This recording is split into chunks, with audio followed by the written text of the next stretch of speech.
May sakit ka ba kaya ka naririto?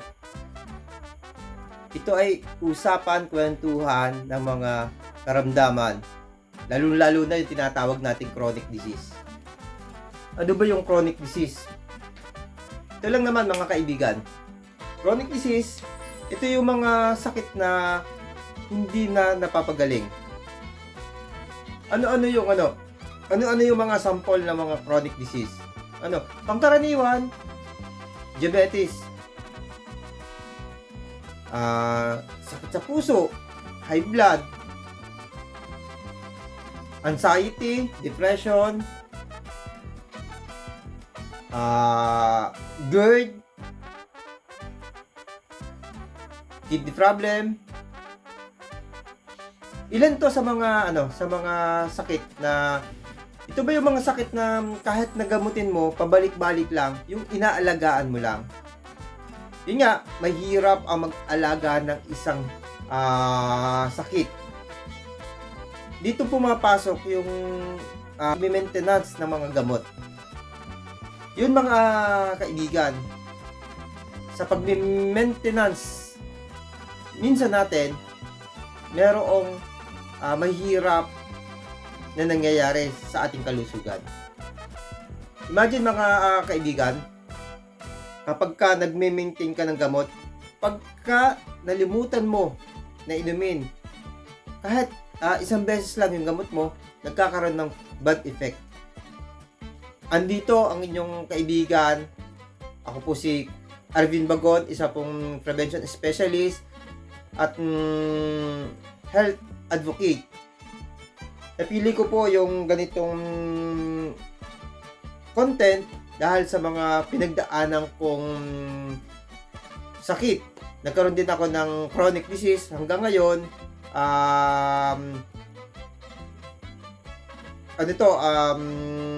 Napapaglabanan ko. Nawala yung hirap na nararanasan ko before sa mga panahong ito. At naging normal ang pamumuhay ko kahit na meron akong chronic disease.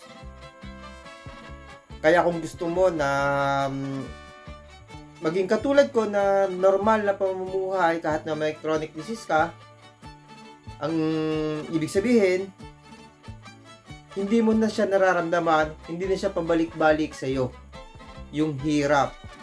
Nasa atin pa rin yung sakit, pero namamanage natin. Ito ang kagandahan ng prevention.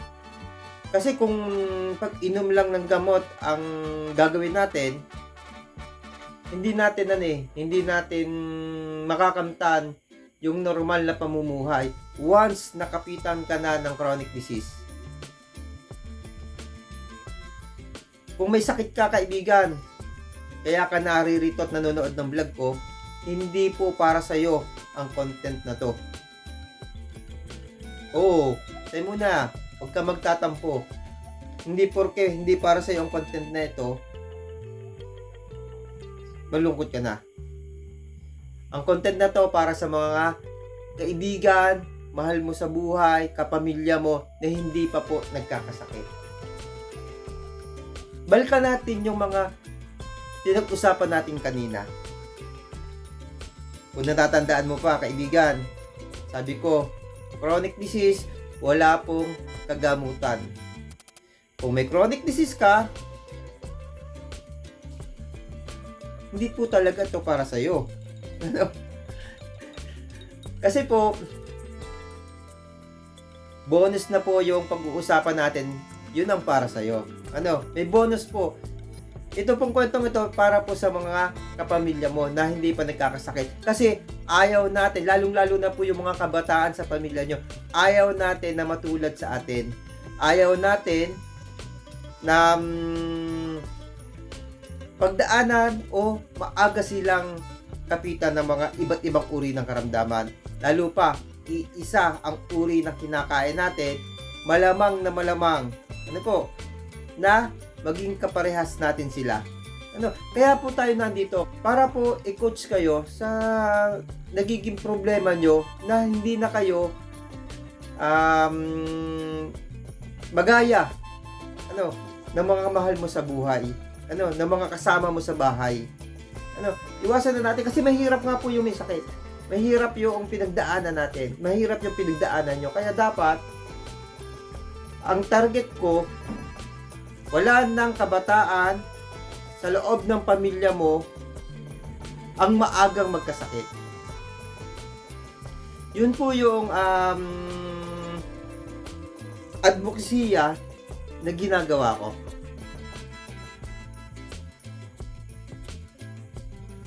Yun nga po, sabi ko kanina, bonus na po yung para sa atin, para sa may mga sakit, para po sa inyo. Ano, pag-uusapan din po natin yan. Pero ang talagang pakay ko, yung mga kabataan sa bahay mo na wala pang sakit. Sana maturuan natin sila. Sana ma-guide natin sila sa pamamagitan mo, kaibigan, na meron ka ng sakit. Ikaw mismo ang mga ngaral sa mga kasama mong mga kabataan sa inyong tahanan, para sa ganon, mahadlangan natin yung maagang pagkakasakit ng mga mahal natin sa buhay. Mahirap, di ba? Naranasan mo yan eh. Kaya dapat, huwag na natin iparanas pa sa mga mahal natin. Ano yung dahilan ng pagkakasakit natin? Ano ba yung sakit na meron ka? Pero, kahit anuman sakit meron ka, iisa ang pinanggalingan yan. Iisa ang source ng pagkakaroon natin ng sakit. Iba't iba man ang ating karamdaman. Una, lifestyle. Halos lahat ng sakit ay nagmumula sa lifestyle. Wag lang yung mga bacteria, yung mga virus. Katulad nung COVID. Virus siya. Pero, iisa ang paraan para gumaling dyan, para makontrol yan. Ano, iisa ang paraan, mga kaibigan. Pangalawa, foods.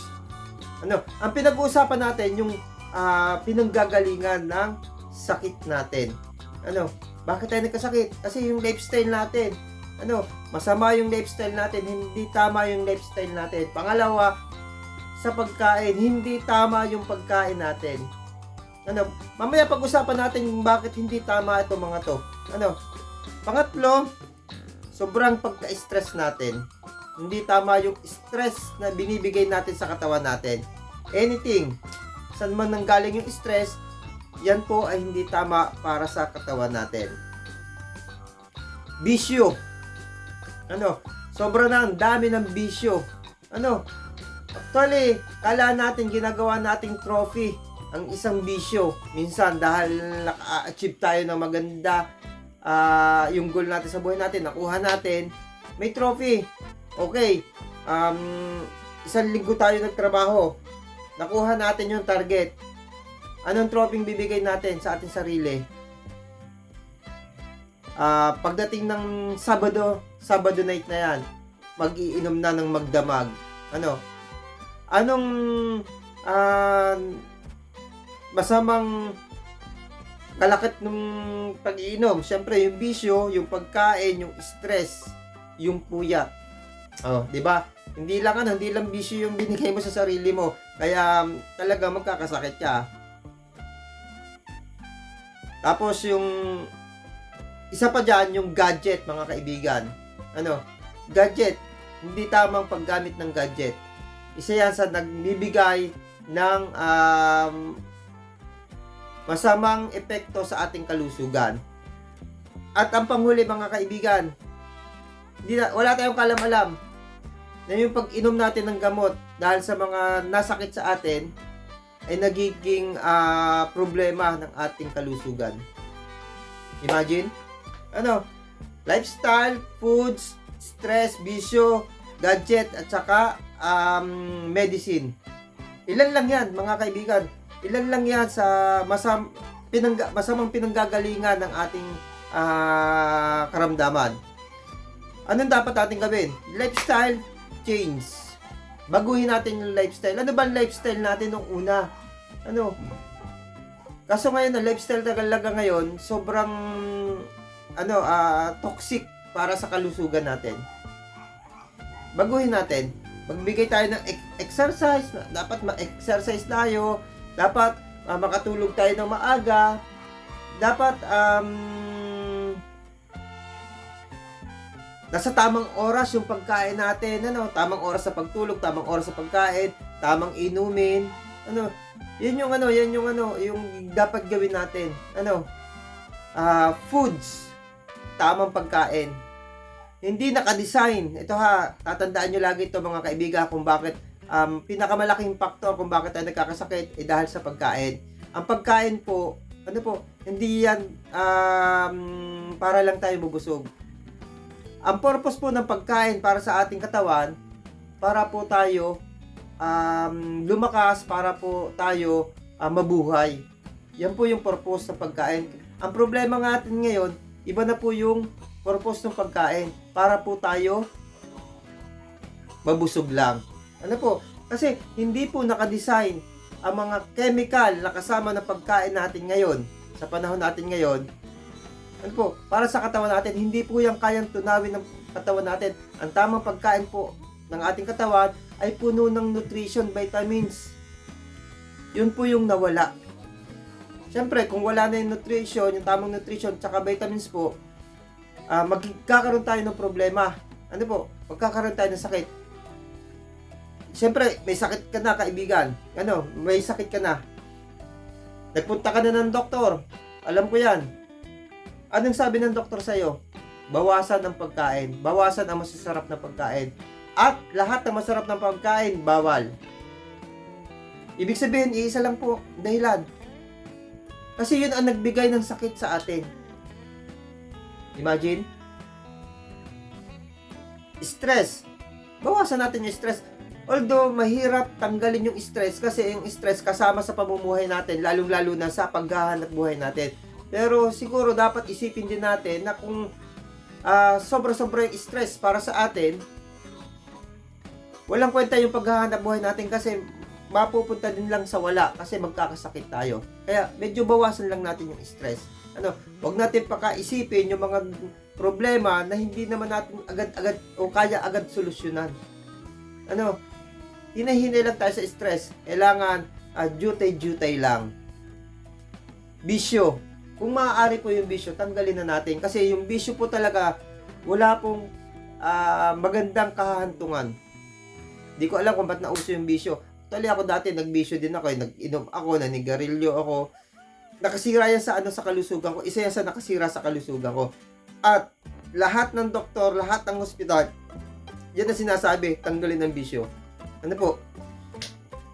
Gadget po.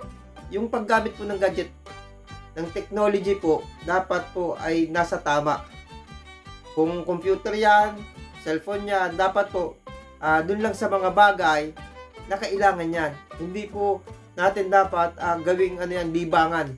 Kasi may radiation yan, mga kaibigan. Lalo na yung mga nanay Lalo na kung nagbubuntis kayo, kung kayo ay may balak pang gumawa ng pamilya, magkaroon ng anak, bawasan nyo po yung gadget nyo. Kasi kung hindi man tumama sa inyo yung epekto ng radiation, malamang po doon sa bata. Sa mga bata po na magiging anak nyo. Kung wala pa kayong anak ngayon, yung magiging anak nyo pa po, yung ipagbubuntis nyo po, posible po na tamaan ng radiation. Saka mahirap po, kung lahat ng ito po ay ginagawa mo, humihina po yung resistensya mo, humihina po yung katawan mo, hindi siya maganda sa pagbubuntis, hindi siya maganda sa paggagawa ng bata. Kasi magiging mahina din po yung bata, magkakaroon po ng problema. At ang huli po, sa pinag-uusapan natin, yung medicine. Yan po yung nagiging problema. Isa pong problema sa medicine, mahal ang medicine. Mahal ang medicine. Pero hindi ka maaaring hindi uminom ng gamot kasi may sakit ka. Kapag may medicine, ibig sabihin may doktor. Mahal din ang pagpapacheck up ng doktor. At ang karanasan ng karamihan, uminom ng medicine, magpa-check up ng doktor, hindi pa po natatapos dyan. halos laging nanghihina yan, nagpapabalik-balik yung sakit at nauuwi sa pagpapa-hospital, nako-confine tayo, mas malaking gastos po. Bakit po kasama sa usapan natin yung dahilan ng pagkakasakit ay medicine? Kasi po, alam naman natin na madami po ang side effect ng medicine dahil po ito ay synthetic medicine. Hindi ko po hahadlangan ng medicine dahil ang offer ko pa rin po sa inyo, kung may sakit po kayo, pumunta po kayo sa doktor. Ngayon po, yung doktor magbibigay po ng medicine yun. Kailangan po yung medicine na ibibigay sa inyo ng inyong doktor ay iinumin mo saktong-sakto sa recommendation niya. Sa reseta niya, kung ano yung gamot na binigay sa iyo, kung paano siya inumin, kung ilang beses siya inumin, dapat po hindi po maabuso yung gamot. Hindi po natin gawin yung drug abuse. Kasi yun po yung magkakaproblema tayo. Kasi nga po, meron pong mga side effect. Kasi nga po, may chemical pong kasama, may synthetic chemical pong kasama ang mga gamot na to. Kaya dapat po, kung ano yung binigay ng doktor, kung paano binigay ng doktor, ganun po, saktong-sakto ang gagawin nyo. Hindi po din natatapos, mga kaibigan, kasi kung iinom kayo ng gamot, nang wala naman kayong gagawin ni kahit ano, bukas makalawa sa isang araw, sa isang linggo, sa isang buwan, andyan na ulit yung sakit mo. Yan na ulit yung sakit mo at minsan mas mahirap pa. Bakit po? Kasi yung gamot po, ang katotohanan po ng gamot, yan po ay base din sa aking napag-aralan, bilang isang prevention specialist. Ang kinokorek po niyan, ay ang mga sintomas po ng sakit natin. Tatanggalin po niya yung sintomas ng sakit natin. Aayusin po niya,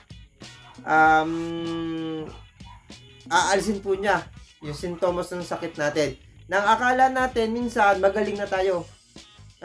Balik na naman tayo sa mga naging problema natin sa lifestyle, sa food, sa stress, sa bisyo, at saka yan sa gadget. Balik na naman tayo kasi wala na tayong nararamdaman pero hindi natin alam, mahina pa yung resistensya natin kasi wala tayong ginawa.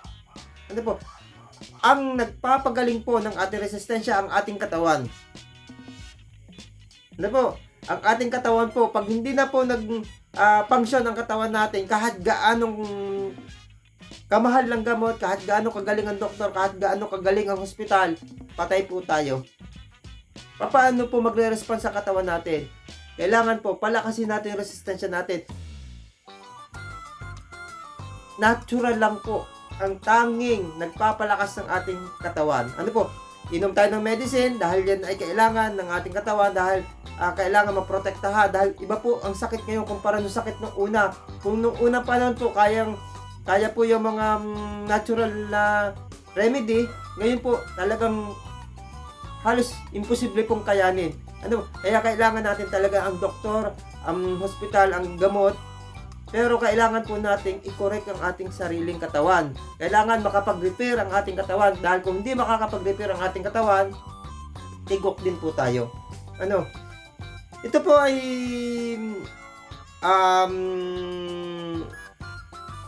sinasabi ko, ito po ay ibinablog ko para po sa mga kabataan.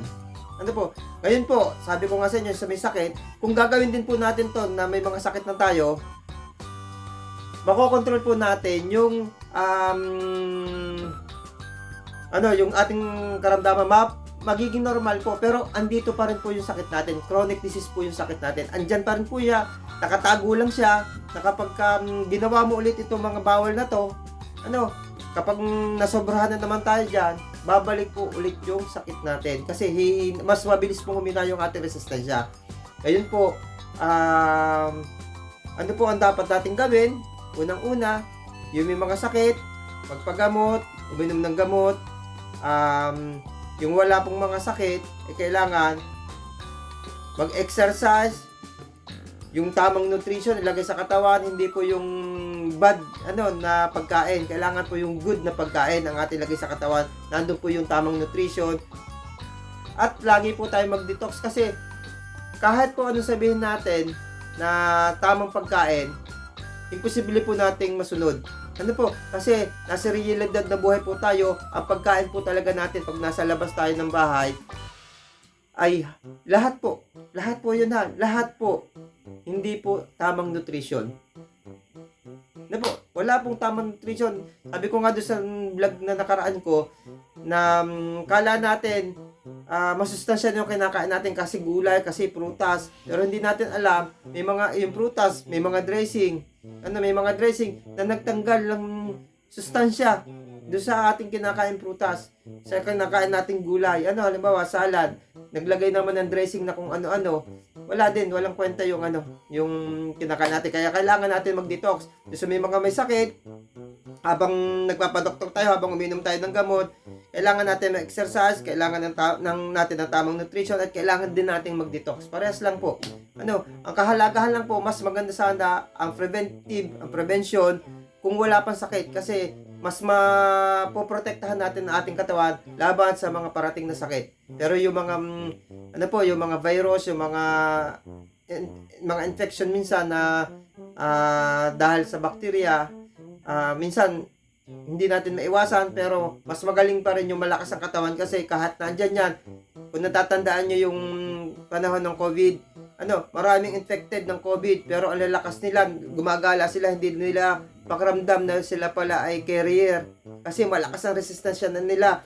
Nasa kanila ang COVID, pero walang reaksyon ang katawan, kasi malakas yung resistensya. Yun po yung sample ng magandang resistensya. Kahit po may mga bakterya, may mga nakasalumuha yung isang tao, hindi pa rin po tumatalabo, hindi pa rin po nagre-react ang katawan. Yun lang po mga kaibigan. Sana maibigay mo ang impormasyong ito sa mga kaibigan, sa mga kamag-anak mo, sa mga kapamilya mo, lalong-lalo na yung kasama mo sa bahay, at ang iyong mga anak. Sana walang mga kabataan ang madaling magkasakit. Good night!